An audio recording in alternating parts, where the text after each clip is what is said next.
Okay, hi there, guys. Let's cover Guided Notes 1.4. First thing you want to do is read section 1.4 or do it along with me because that's what this is being pulled from to make sure that you're comfortable with the examples.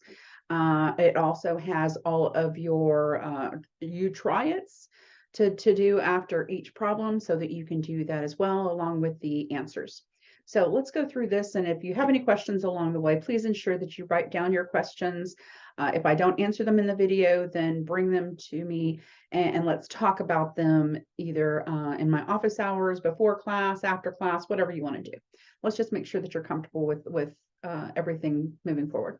So identifying the degree and leading coefficients of a polynomial. So when you look at a term, just a term in general, the term that has the largest exponent, which is considered a degree, will be the largest, would be the degree of the entire expression, okay? The leading coefficient is the coefficient, which is the number in front of the x with the largest exponent. That is the leading coefficient. The leading term is, again, the term with the highest degree or the highest exponent. So let's look at that for moving down here. Again, we talked about this in class. It starts off with the highest exponent and goes down until you get to the constant. All right. So for the following polynomials, identify the degree, the leading term, and the leading coefficient. So I'm going to have it, I'm just going to write these out. So we want to have the degree, we want to have the leading term, and the leading coefficient. That's what I'm going to use for doing these three. So for A, the leading term is, and you can change these the way they're written. You put negative 4x cubed plus 2x squared plus 3 if that makes it easier for you. But understanding that this is what we're going to be working with right here is this term. The degree of this polynomial is going to be 3 because it's the highest exponent we have. The leading term is going to be negative 4x cubed. And the leading coefficient is, again, the number in front of the x, which is just negative 4. All right. For B, let's come down here. They've already got it in order. The degree is 5, since that's the largest exponent we have. Leading term is 5t cubed. And the leading coefficient is just 5, the number in front of t squared, t fifth. The last one, not in order. It should be negative p cubed plus 6p minus 2. The degree is going to be 3, since that's our largest exponent. Leading term is negative 1, since with a negative p cubed, if there's nothing there, it can't be 0, because then there wouldn't be a p cubed, because 0 times p cubed would just be 0. So always assume that if there's no number here, there has to be a 1. So our leading term is negative p cubed, and the leading coefficient is just negative 1. Right? Example 2, adding polynomials. So I talked about this in class, but I didn't do it. There's a couple ways to do it. You can just go through and combine like terms. If you have a harder time, you forget or you miss somebody, put them in order based on their exponents. So I start with the highest exponents always, 4x cubed plus 8x squared minus 5x plus 20. And yes, I'm doing it out of order, but that's just because I went with the highest exponent. And then when you come with the next one, I'm just going to come right below. So I've got 12x squared plus 9x minus 21.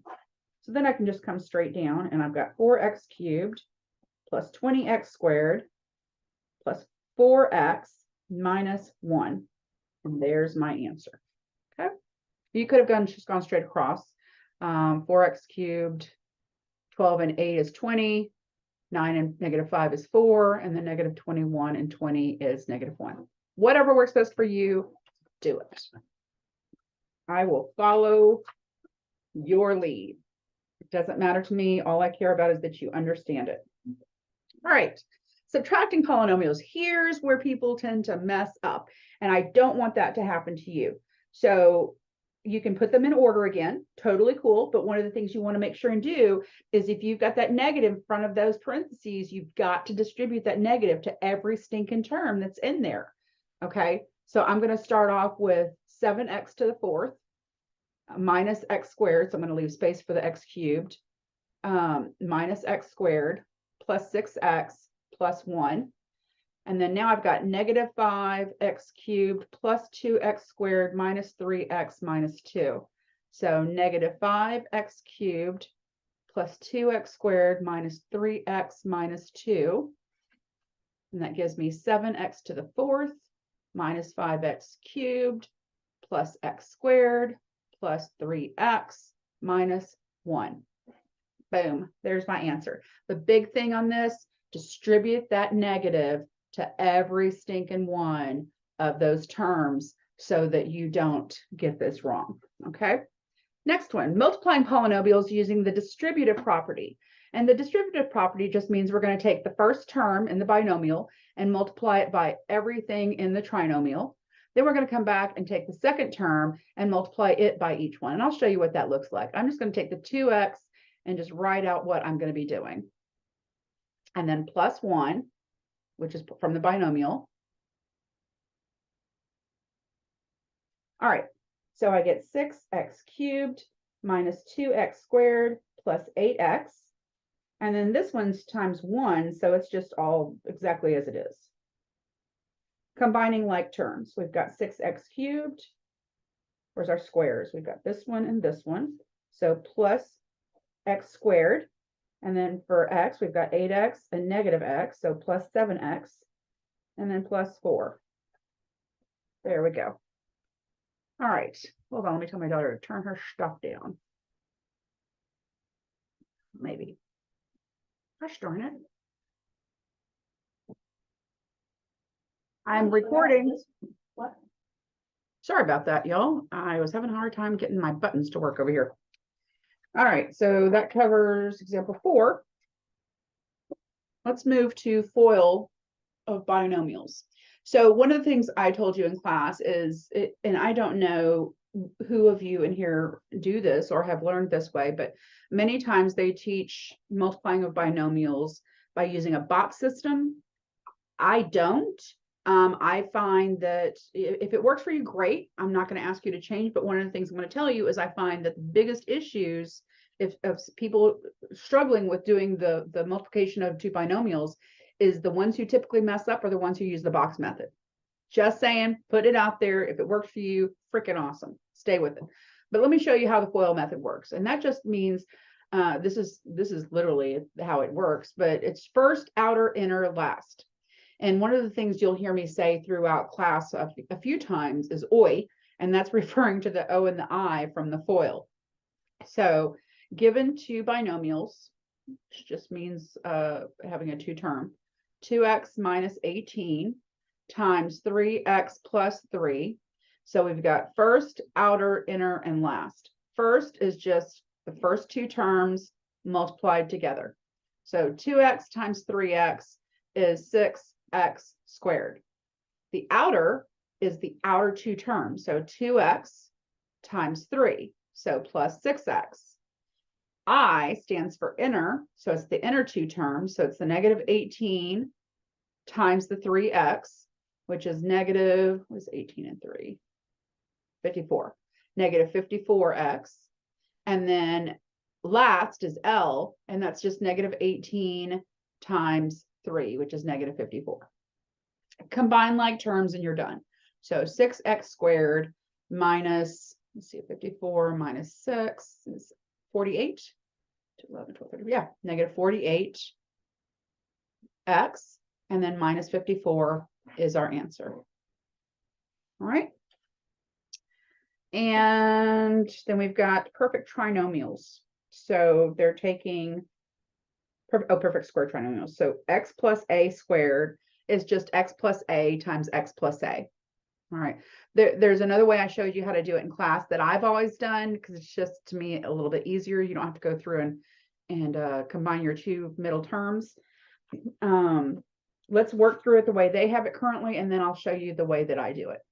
So they've got 3x minus 8 times 3x minus 8 is what this means. Again, FOIL. So first is, actually, it looks like they do the same thing. 3x times 3x is 9x squared. Outer is negative 24x. Inner is negative 24x. And last is plus 64. So this is 9x squared minus 48x plus 64. It looks like they're doing the same thing that I do, actually, which is just taking the 3x minus 8 and squaring it. So I square the first, and I say this in my head when I do too. Square the first, 9x squared. Square the last, which is plus 64.